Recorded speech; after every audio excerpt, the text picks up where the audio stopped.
Doctor श्रेष्ठ कुमारी channel पर आपका स्वागत है। आज हम भारत और चीन पर जो विवाद है उस पर अपने विचार प्रकट कर रहे हैं।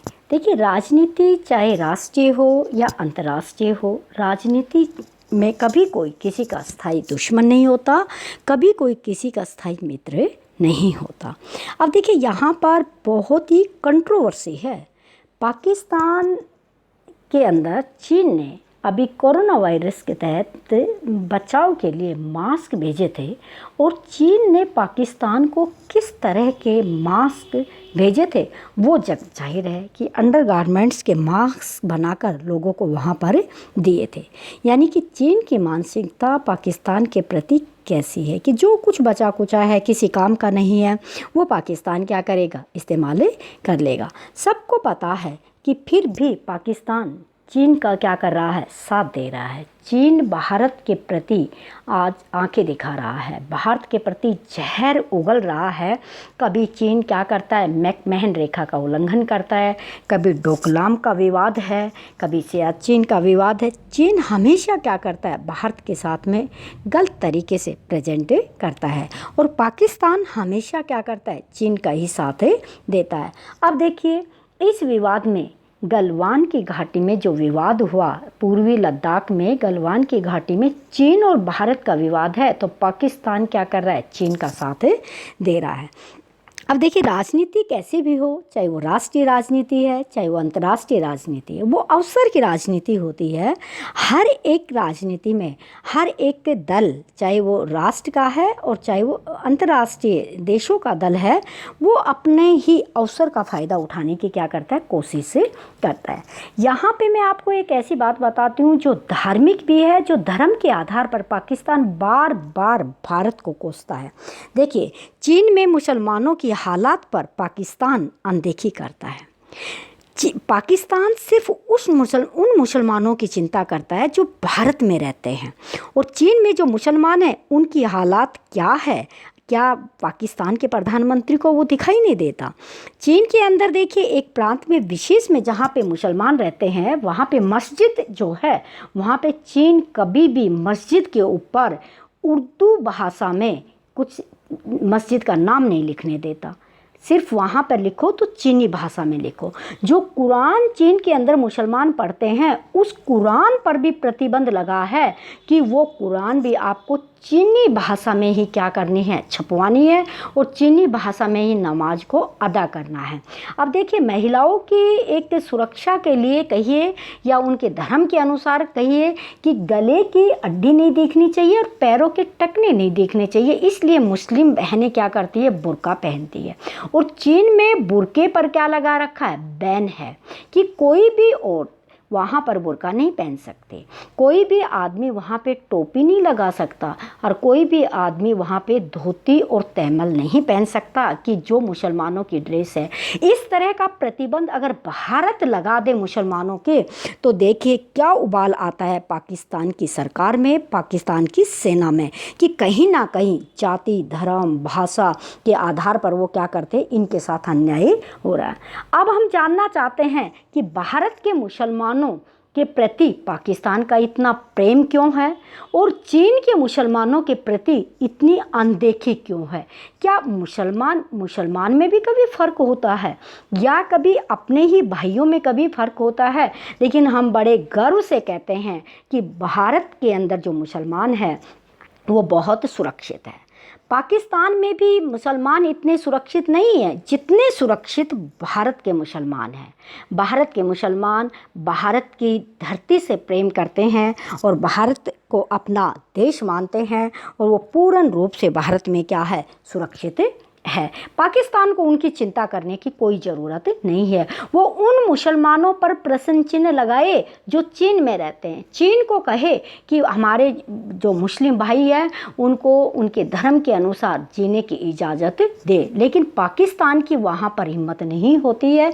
बार बार पाकिस्तान को एक ही चीज़ होती है, बाबरी मस्जिद का फैसला क्या आएगा, सुप्रीम कोर्ट ने 5 एकड़ ज़मीन उनको दे दी, वो राम मंदिर बनाने की जगह दे दी, इन पर प्रश्न लगाता है, क्या वो कभी चीन में देखता है कि वहाँ पर रहने वाले मुसलमानों का सब कुछ चीन ने क्या कर दिया है, बदल दिया है, कम्युनिस्ट पार्टी ने बदल दिया है। अब हम ये भी जानना चाहते हैं कि दुनिया में जितने भी मानव अधिकार आयोग है, या चाहे वो भारत में, चाहे वो पाकिस्तान में, चीन में, अब वो मानव अधिकार आयोग कहाँ गए? वो ये नहीं देख रहे कि चीन वहाँ पर रहने वाले मुसलमानों के साथ क्या कर रहा है, किस तरह उनकी धार्मिक भावनाओं को ठेस पहुंचा रहा है, किस तरह उन पर अत्याचार कर रहा है। क्योंकि कम्युनिस्ट पार्टी है, वहाँ पर लोगों को बोलने की स्वतंत्रता नहीं है, वहाँ पर लोगों को विचार व्यक्त करने की स्वतंत्रता नहीं है, वहाँ पर स्वतंत्र अभिव्यक्ति करने की प्रेस भी नहीं है। तो चीन के अंदर जो हो रहा है, और चीन फिर भी धोखेबाजी से क्या करता है, दूसरे देशों की ज़मीन हड़पने की क्या करता है, कोशिश करता है। चीन में लोगों को क्यों नहीं है स्वतंत्रता?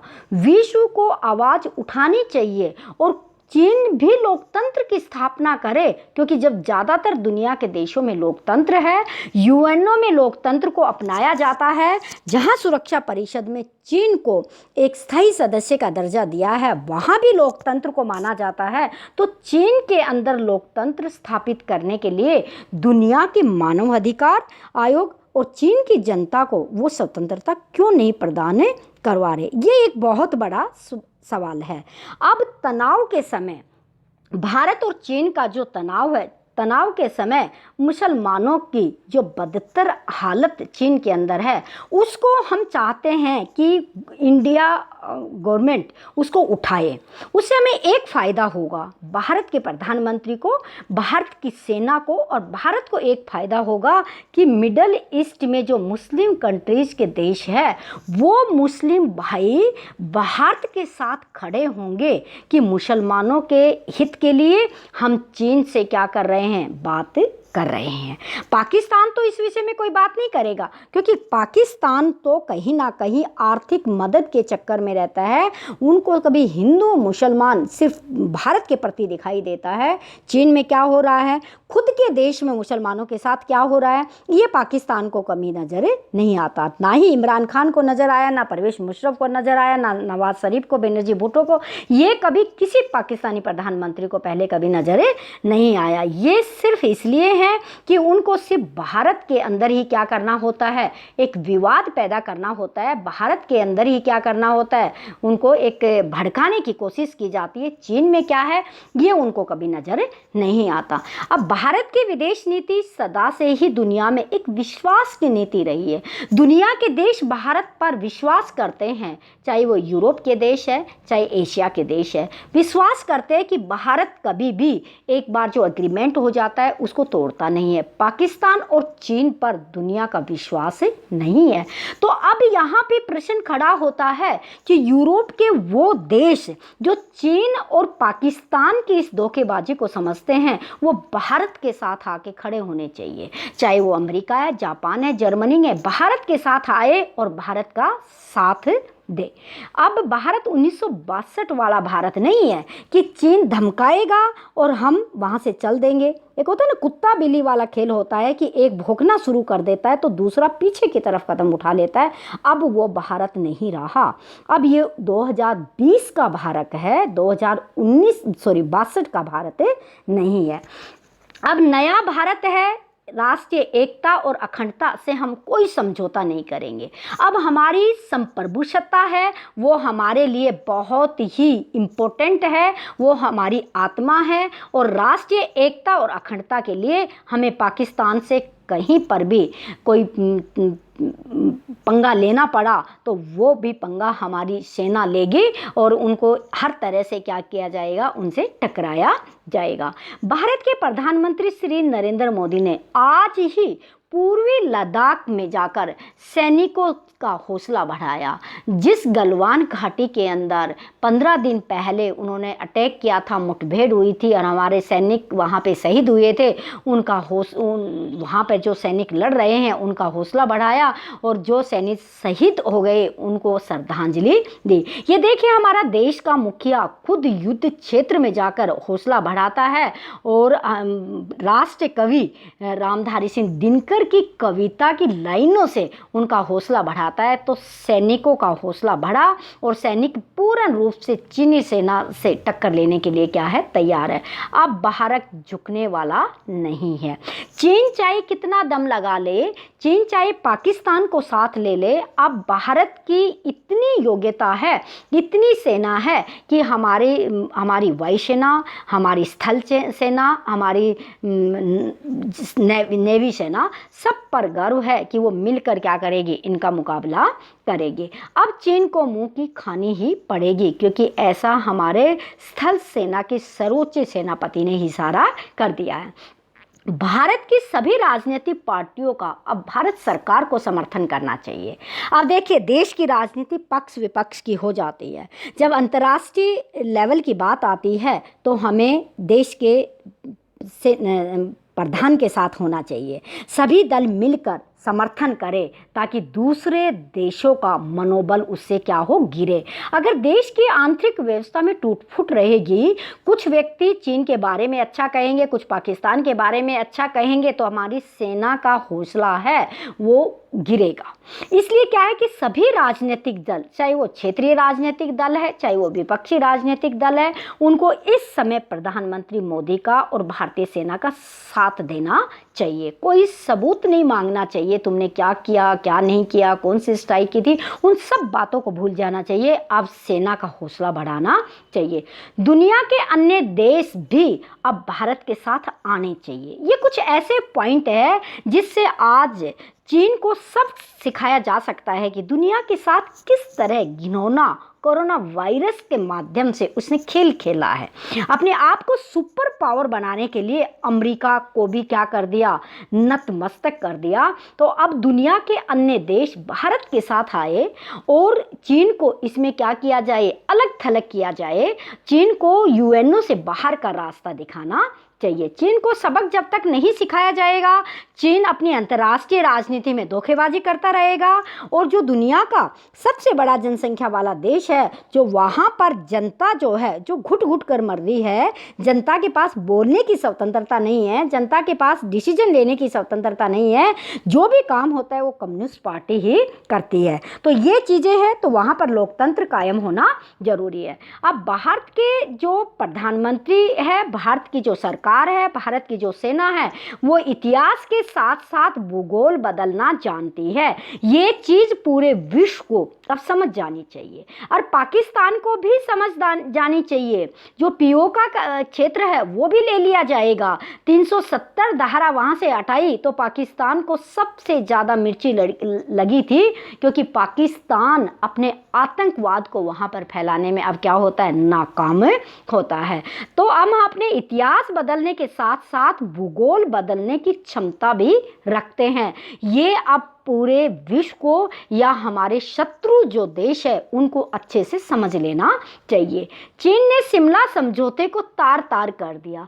शिमला समझौते में लिखा है कि कोई भी देश एक दूसरे की संप्रभुता पर आंच नहीं आने देगा।